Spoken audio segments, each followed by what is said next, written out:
के संत हैं, भारत के दिव्य महापुरुष हैं। एक ऐसे समय में पूज्यपाद संत सुदामा दास जी महाराज का यहाँ श्री धाम में आगमन का शताब्दी समारोह हो रहा है, जबकि राष्ट्रीय स्वयंसेवक संघ का शताब्दी समारोह भी परिवर्तन के अनेक प्रेरणाओं के साथ पूरे राष्ट्र का, पूरे विश्व में गौरव बढ़ाने के लिए संकल्पित भाव से वह शताब्दी वर्ष भी एक प्रेरणा बना हुआ है। वह पंच परिवर्तन कई समरसता के भाव से, स्वदेशी के भाव से, कुटुंब प्रबोधन के भाव से, नागरिकों के कर्तव्यों के भाव से,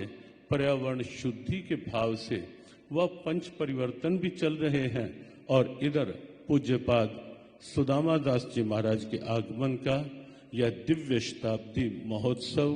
बस इतनी सी बात कहकर ही कि पूज्यपाद सुदामा दास जी महाराज एक ऐसे पावन संत,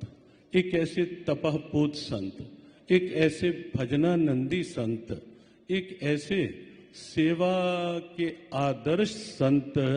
जो वस्तुतः तब के लिए तो वृंदावन में गरिमा के रूप में आए ही, लेकिन आज भी उनका वह तप, उनका वह त्याग, उनका वह भजन आनंद, उनकी वह सेवा भावनाएं आज भी सुदामा कुटी के कण कण में अनुभव की जा सकती हैं। न केवल सुदामा कुटी अपितु समूचे वातावरण में आज भी उनका तप एक जीवंत जागरूक प्रेरणा बना हुआ है, जिस प्रेरणा को वर्तमान में हमारे परम पूज्य जगद्गुरु देवाचार्य नाभा पीठाधीश्वर सुतीक्षण दास जी महाराज जिस परंपरा को बहुत सद्भावना पूर्वक, विनम्रता पूर्वक, सहज सेवा भाव पूर्वक उस परंपरा को न केवल निर्वहन कर रहे हैं, संरक्षण कर रहे हैं, अपितु जिस ढंग से उस परंपरा का संवर्धन करने के लिए सतत संकल्पित रूप से प्रयासरत हैं, वह दिव्य है, वह निश्चित रूप से अपने आप में अद्भुत है। आपके इन भावों को, आपकी गुरु निष्ठा को, आपकी सेवा भावनाओं को, आपकी धाम निष्ठा, नाम निष्ठा, संत सेवा निष्ठा को वंदन करते हुए और आपके माध्यम से जो यह शताब्दी समारोह हो रहा है, जो अगले 11 दिन तक चलने वाला है, इस समारोह की इसी रूप में सफलता, न केवल सफलता अपितु एक व्यापक प्रेरणा के रूप में सार्थकता को भी शुभकामनाएं प्रेषित करते हुए पुनश्च पूज्यपाद सुदामा दास जी महाराज और सभी पूज्य संत चरणों में वंदन करते हुए जय श्री कृष्ण, जय श्री राधे।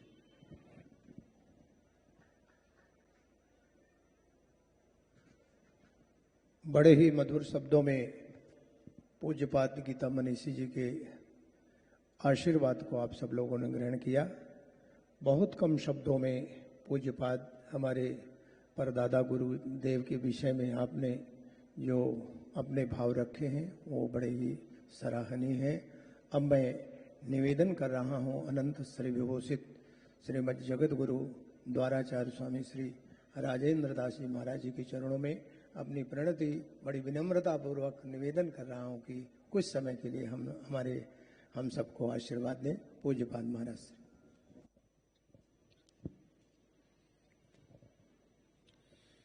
श्री सीतानाथ समारंभां श्री रामानंदार्य मध्यमाम् अस्मदाचार्य पर्यन्तां वंदे गुरु परंपराम्। नमो गोभ्यः श्रीमतीभ्यः सौरभेयीभ्य एव च नमो ब्रह्मसुताभ्यस्य पवित्राभ्यो नमो नमः। मंचस्थ सभी पूज्य महापुरुषों को यथा योग्य वंदन करते हुए आज की इस सभा मंडप की शोभा बढ़ाने वाले परम पूज्य माननीय सरसंघ प्रमुख श्री भागवत जी का भी हम अभिनंदन करते हैं और यह एक अतिशय सौभाग्य की बात है कि 1925 में राष्ट्रीय स्वयंसेवक संघ की स्थापना हुई और 1925 में ही अनंतश्री समलंकृत गौ संत सेवी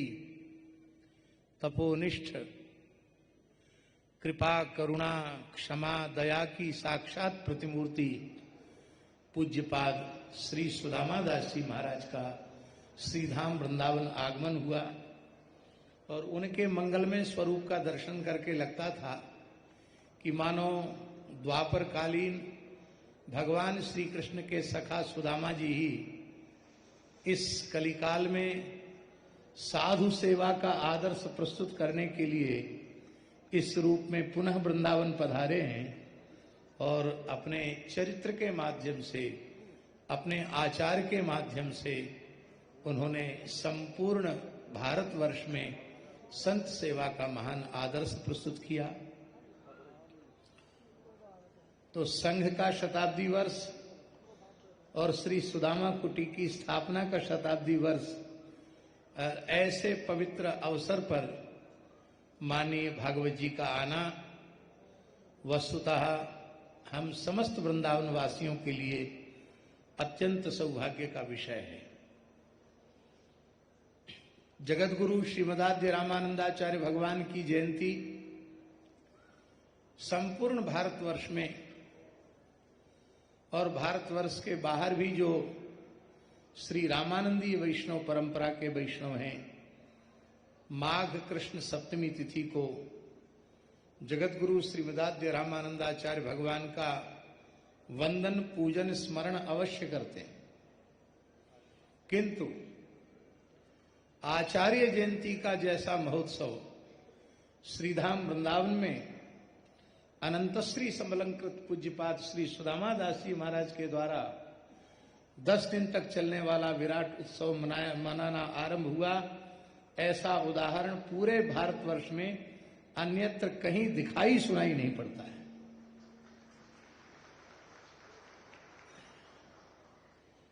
जिस काल में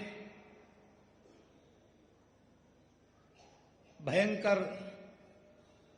मुगल आक्रांताओं के द्वारा सनातन सभ्यता अत्यंत पीड़ित की जा रही थी, उस काल में वैदिक हिंदू सनातन धर्म के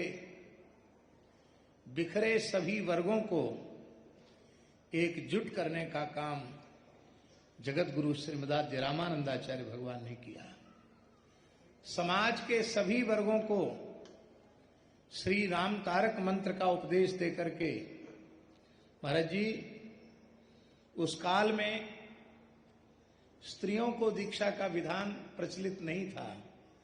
किंतु पद्मावती और सुरसुरी और सीता सहचरी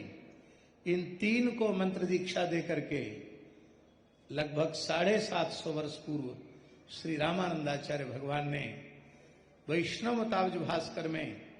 सर्वे प्रपत्तेर अधिकारिण सदा कह करके सभी जीव भगवत शरणागति के अधिकारी हैं और समाज के सभी वर्ग को एकजुट करके राष्ट्र निर्माण के कार्य में योगदान करने का एक अप्रतिम उदाहरण प्रस्तुत किया। जहां अवध क्षेत्र के 20,000 क्षत्रियों को महाराजा गजसिंह जी के सहित बलपूर्वक धर्मांतरित कर दिया गया था, उनको जगत गुरु श्री रामानंदाचार्य जी ने उस काल में अयोध्या में प्रकट होकर के सबको पुनः घर वापसी कराई, पुनः उनको सनातन धर्म की मूल धारा में दीक्षित किया।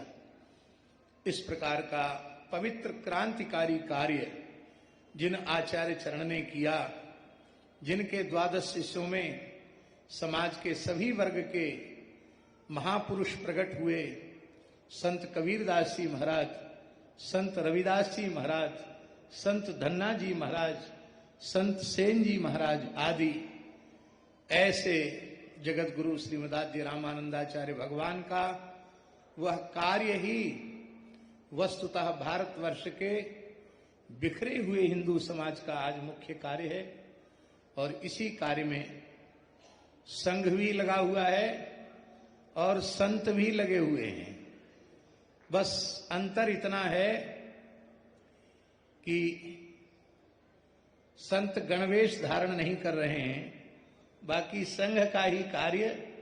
संत भी आज से नहीं सैकड़ों वर्षों से करते चले आ रहे हैं। और ये वस्तुतः आज की आवश्यकता है, यह कार्य करना चाहिए। एक और बात कह करके, क्योंकि हम लोग ज्यादा बोलेंगे तो माननीय श्री भागवत जी के उद्बोधन के श्रवण से वंचित रह जाएंगे। इस कारण से बहुत अधिक बोलने की धृष्टता हमको नहीं करनी है, लेकिन इतना अवश्य हम निवेदन करेंगे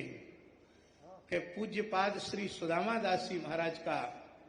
अपरिमित वात्सल्य हमने अपने बचपन में प्राप्त किया,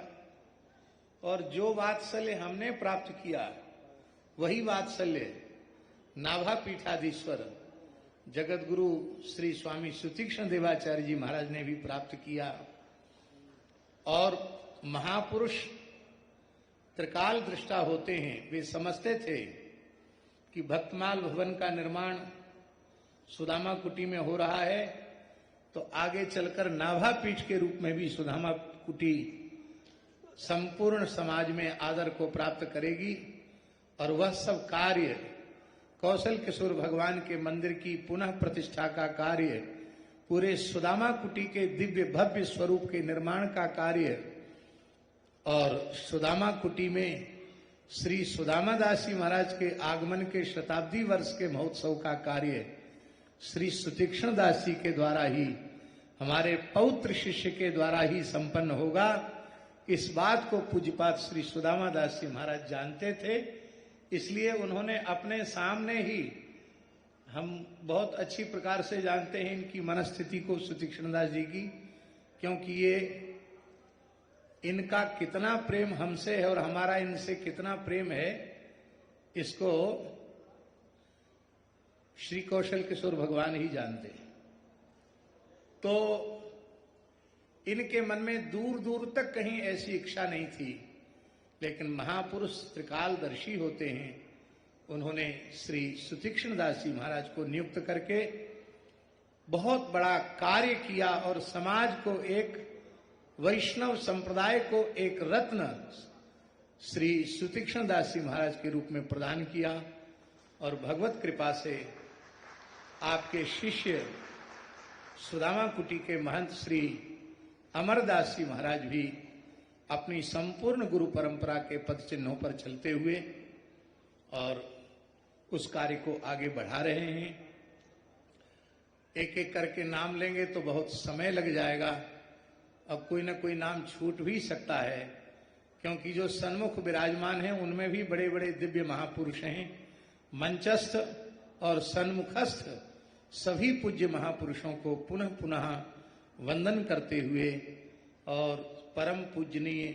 माननीय सरसंघ प्रमुख जी का खूब खूब अभिनंदन करते हुए अपनी वाणी को कौशल किशोर भगवान के चरणों में समर्पित करते हुए, पूज्यपाद श्री सुदामा दास जी महाराज के चरणों में समर्पित करते हुए विराम लेते हैं। आप सब लोग श्रवण कर रहे थे पूज्यपाद महाराज श्री को। जैसा कि पूज्य महाराज श्री ने ही बीच में बताया कि अधिक विलंब होगा तो सरसंघ चालक सम्माननीय श्री मोहन भागवत जी को हम लोग कम सुन पाएंगे, इसलिए मैं सभी संतों के चरणों में पुनः एक बार अपनी प्रणति निवेदन करता हूं कि दो दो शब्दों में अपने भाव रखें। जी, पूज्यपाद महामंडलेश्वर स्वामी श्री कुमार स्वामी जी के चरणों में हमारा निवेदन है कि अपने वचनामृतों से हम सब लोगों को दो दो शब्दों में, ताकि हम सब लोग इन, अभी दीदी माँ को सब लोग सुनना चाहते हैं, जिस सभा में दीदी माँ विराजमान हो वो सब लोग ललायित रहते कि दीदी माँ को भी अधिक से अधिक सुन पाए, इसलिए दो दो शब्द में अपने उद्बोधन को रखें, सभी से निवेदन है। परम आदरणीय श्री बाबा पीठाधीश्वर सुतीक्ष्ण जी महाराज और पूज्य संघ के चालक अति वंदनीय, अति महत्वपूर्ण, अति धार्मिक और प्रेम के परिपूर्ति संचालक हमारे मोहन भागवत जी और मूलक पीठाधीश्वर श्री राजेंद्र दास जी, पूज्य श्री दीदी महासाध्वी ऋतंबरा जी और गीता मनीषी और अनंत ऋषियों के ज्ञाता सरल अहंकार से शून्य श्री ज्ञानानंद जी महाराज और अनंत अनंत ऋषियों के नाम है, जिनकी आवाज से ये जो वातावरण है अति वंदित हो गया, पावन हो गया। तो ऐसे विश्व के जो महान संत है, जिनकी गणना अगर ये कहा जाए कि भारत के सभी जो संतों से महान संत है वो यहाँ पर विद्यमान है, उनकी ऊर्जा आप महसूस कर रहे हैं, कितनी शांति है, कितनी शक्ति है, कितना प्रेम है। तो सभी के नाम लेना भी जैसे महाराज जी ने प्रार्थना की है, उस तरह से मैं सभी को जो यहाँ बैठे हैं, मैं इनके चरणों की धूली भी नहीं हूँ। जितना इनको ज्ञान है, जितना इन्होंने तप किया है, जितना इनकी कल्पनातीत शक्ति मुझे मिली, उस 150 देशों में 150 करोड़ लोग उस बीमारियों से मुक्त हो गए, वायरल फंगल बैक्टीरिया, जिसका वैज्ञानिकों ने, डॉक्टर ने कहा ये ठीक होते नहीं, इसका कोई इलाज नहीं है, कहीं भी नहीं है। तो वो आपके जो ऋषि मुनि यहाँ बैठे हैं सारे, इनकी कृपा से 100 करोड़ से अधिक लोग दुख रोगों से 5 मिनट में समाप्त हो गए। ये बाकी बिहारी की इस धरती का, बाकी बिहारी की कल्पना का अद्भुत आलोक है। और धर्म के बारे में हमने केवल अध्यात्म को समझा, धर्म को समझा, लेकिन विज्ञान को नहीं समझा। तो धर्म, कल कुछ दिव्य चैनलों के ज्ञाता वैसे पूछ रहे थे कि अध्यात्म की, धर्म की आवश्यकता क्या है, जी टीवी वालों ने पूछा, और स्टार टीवी में बैठे हुए थे। मैं कहा धर्म से ये पृथ्वी टिकी है, अगर धर्म से हटा दिया जाए, सत्य हटा दिया जाए तो समाप्त हो जाएगा सारा। अध्यात्म हटा दिया जाए, अध्यात्म का अर्थ है अध्यात्म, महान आत्मा, और धर्म से पृथ्वी टिकी है। अगर धर्म हट गया तो देश निकृष्ट हो जाएगा, पूरा विश्व समाप्त हो जाएगा। इसीलिए पूरा विश्व समाप्त हो गया है। ऐसे ऐसे रोग जिसका इलाज नहीं है, वैज्ञानिकों ने घोषणा कर दिया ये ठीक होते ही नहीं, इस दुनिया में इसका कोई इलाज हो ही नहीं सकता। तो आज दुनिया के सारे वैज्ञानिक जो पाश्चात्य संस्कृति के, अमेरिका की संसद में 80 बार बुला के इस संस्था को, इस संचालन को, इस धर्म को सम्मानित किया। तो हमारे देश में जो धर्म है, उसका जो नाम है, उसकी जो शक्ति है, उससे बढ़कर शक्ति ना थी, ना है, ना होगी। तो ये जो नाम है जगत गुरु भगवान श्री कृष्ण जी का, माँ राधा का और सुदामा दास जी का, जो सदिया बैठे उनका नाम है। इनके तप की कल्पना नहीं की जा सकती। सत्य से सत्य बनता है, जिसके पास सत्य है, जिसके पास सत्य है, असत्य से पार जो हो जाते हैं वो सत्य में प्रविष्ट हो जाते हैं, अपरा से प्रविष्ट होकर परा में प्रविष्ट हो जाते हैं, और परा ही सत्य का प्रारूप है। तो जो ये बड़े बड़े महात्मा यहाँ बैठे हैं, इनके चरणों में मेरा कोटि कोटि वंदन, कोटि कोटि नमन, कोटि कोटि प्रणाम और आशीर्वाद हो। हम भारत के राष्ट्रपति जी से और अमेरिका के राष्ट्रपति जी का मैं पर्सनल प्रारूप को देखने वाला हूँ, और 160 देशों ने मिलकर मुझे वर्ल्ड यूनिटी पार्लियामेंट का अध्यक्ष बनाया है, और जिसमें हमारे पास 50 करोड़ लोग इसके अंदर आए हैं। और वृंदावन में भी हमने 108 एकड़ जगह ली है, जिसमें बांके बिहारी जी का, महाराधा का 5 लाख करोड़ का अद्भुत मंदिर बन रहा है, और यूनिवर्सिटी है, गौशाला है, अद्भुत चीजें बन रही है। तो इन शब्दों से मेरी प्रार्थना है कि जो देश में इतना अद्भुत आश्चर्यजनक परिवर्तन आया, एलोपैथी जो दवाई है वो कितने रोगों को नाश कर रही है, सबका नाश कर रही है, वो कैसे छूट रही है। तो मैं इनसे प्रार्थना करूंगा। अमेरिका में हम 100 संतों को इन्वाइट किया, वहां के राष्ट्रपतियों द्वारा, देशों द्वारा। बोले वृंदावन बिहारी लाल की। तो मैं क्षमा प्रार्थी हुए आपसे प्रार्थना करूंगा कि संत मेरे मार्ग में संतों का निर्णय दें, जहाँ पूरे विश्व में उनको लेकर जाए, और यहाँ पर जो भगवान का प्रारूप बना हुआ है सुदामा जी का, उनके चरणों में मेरा कोटि कोटि वंदन, कोटि कोटि नमन। महामंडलेश्वर स्वामी कुमार स्वामी का मंच स्वतंत्र रहता है, और सुबह से शाम तक मंच स्वयं संचालित करते हैं, तो 10-5 मिनट में कहाँ इनको छौक लगे। मैं आपसे क्षमा प्रार्थी हूँ। और अब जिनका मेरा बचपन से सानिध्यता रही है, और पूज्यपाद महामंडलेश्वर युग पुरुष स्वामी परमानंद जी महाराज की छत्र छाया में हम सब लोगों ने बहुत समय बिताया और जिन्होंने राम जन्मभूमि आंदोलन में अद्भुत परिश्रम किया है अहरनिश, ऐसी पूजनीय पूज्यपाद रितम दीदी माँ रितंभरा जी के चरणों में मेरी प्रार्थना है कि अपने वचनामृतों से हम सब लोगों को उद्बोधित करें, जिनके सुनने के लिए सब लोग लालायित हैं। ऐसी पूजनीय दीदी माँ को आप लोग श्रवण